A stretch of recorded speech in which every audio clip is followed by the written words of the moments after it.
take Tank Davis. This I dude, also saw him spar. yeah. You may have. Oh yeah.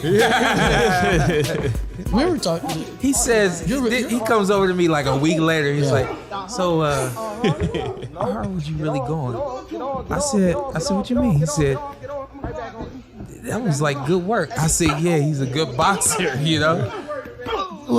You're retired now, so let's talk about it a little bit. Not details. Tank is. I held a scorecard in my head. I describe Tank. That's funny. I describe Tank as one of the sharpest fighters I've been in the ring with. Yeah. What I mean by that is, you can see he's very intuitive. He's very intelligent in the ring. He paces himself very well. He's very confident in who he is and what he does. He's not going to be rattled like practically at all. You know what I mean? 30 seconds. The jab has got speed. He's got power. He's got strength. He's got dog. He is literally like one of the sharpest fighters I've been in the ring with. He's the type of fighter Barry will yell something to him and he'll make a quick adjustment, and it's one of those adjustments where it happens like on the spot. So like as Barry is finishing his sentence or finishing what he wants him to do, he's boom, boom on it. You know what I mean? So just let you know that the dude has everything in and out of the ring, like he is who he is. Which is very important to note, because he's gotten kind of a stigma as just this huge puncher. That he's not the most technical boxer, not the most skilled boxer. This is not me saying this. This is people saying this. Yeah. Oh, he was losing to Leo Santa Cruz and Barrios and then iced him at some point. You're saying completely untrue.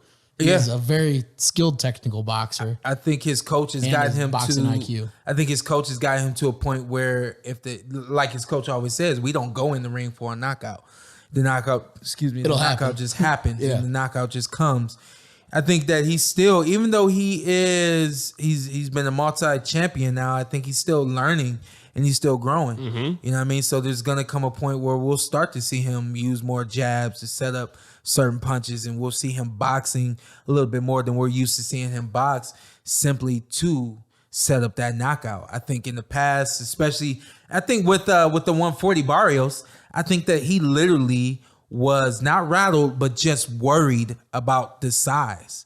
And I think he had to get in there and have that experience for him to say, oh, okay, 140 is nothing for me. You know what I mean? But he had to experience that for himself. I think in a rematch, he gets on Barrios much quicker. He's much more elusive, and the list goes on. I saw that even with me. He's very elusive in the ring.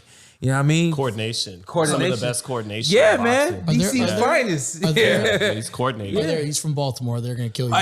You're right. They actually are. Yeah. That's a serious Baltimore's finest. No, you're right. Be more. Yeah. Lots of crab chips, but... Yeah.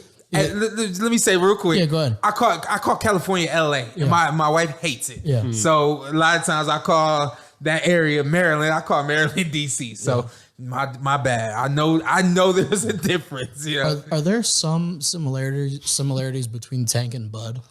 Yes.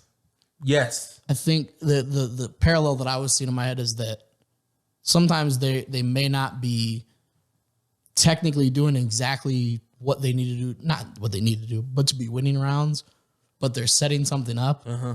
And I think they're two of the best closers in boxing. It seems like Tank and Terrence both are the kind of guys that if something doesn't go the way that they want it to in that round, they just say, oh, okay, I'll get it in the next round. And they make a mental adjustment. They make a physical adjustment. They do something to really just make that next round or those next rounds what they need them to be and want them to be.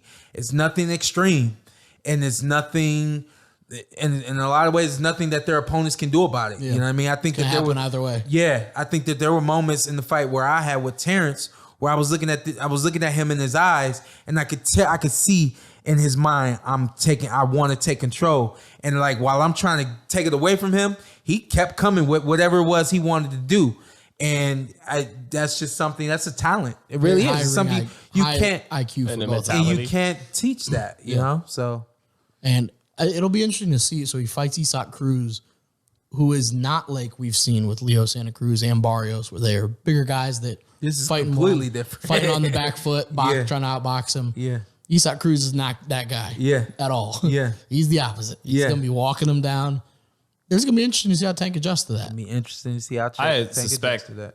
he'll walk him right into something. I would agree. It's never, no matter how much power you got, it's not. It's always something coming your way when the guy's throwing heat like Cruz is, and he's going to be coming forward. Yeah. He's more fundamentally sound than Romero was. I still think Romero was a more dangerous fight because his size and awkwardness.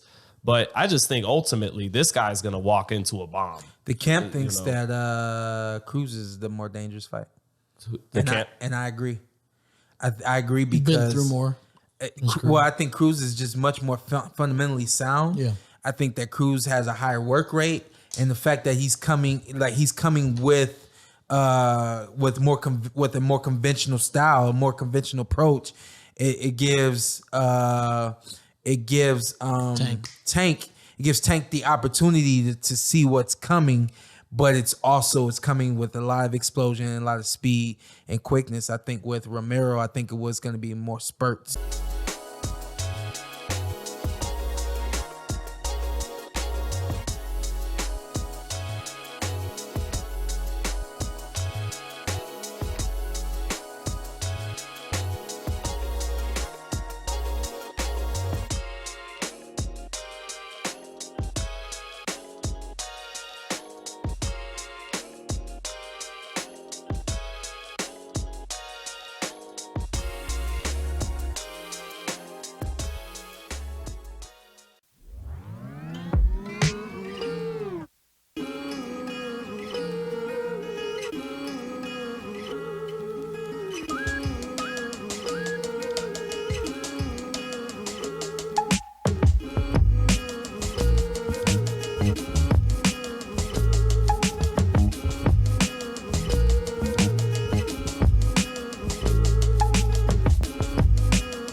How you feeling, y'all? I feel great. Hey, yeah. Great. We great. One day right. Hey, me too.